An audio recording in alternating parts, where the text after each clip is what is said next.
In 1 Chronicles chapter 4, the genealogy continues with the descendants of Judah, expanding on the families briefly introduced in the previous chapters.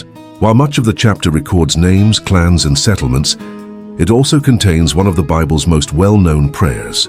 The chapter begins by listing descendants from the tribe of Judah, tracing family lines that spread throughout the land.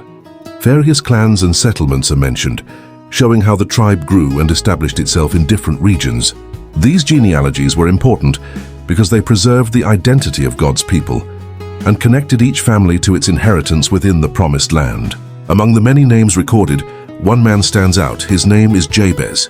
The Bible tells us that Jabez was more honorable than his brothers. His mother named him Jabez because she said she gave birth to him in pain. In a culture where names often carried significance, his name was connected to sorrow and hardship. Yet Jabez did not allow his circumstances to define his future. Instead, he cried out to the God of Israel, praying, "Oh, that you would bless me indeed and enlarge my territory. Let your hand be with me, and keep me from harm so that I will be free from pain." The chapter simply states that God granted his request. This brief account highlights the power of seeking God. Jabez is remembered for his relationship with the Lord and his faith-filled prayer. The genealogy then continues through additional descendants of Judah, where various craftsmen and workers are mentioned. These family groups show that every family had a place and purpose within the nation. The chapter then shifts focus to the tribe of Simeon.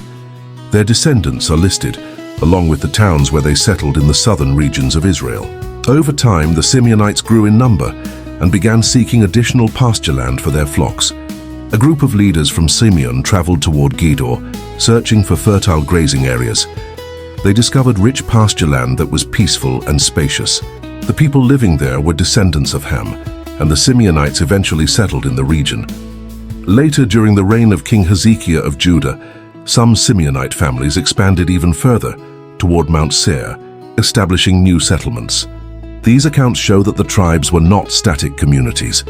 They continued growing, moving, and adapting as God provided opportunities and resources.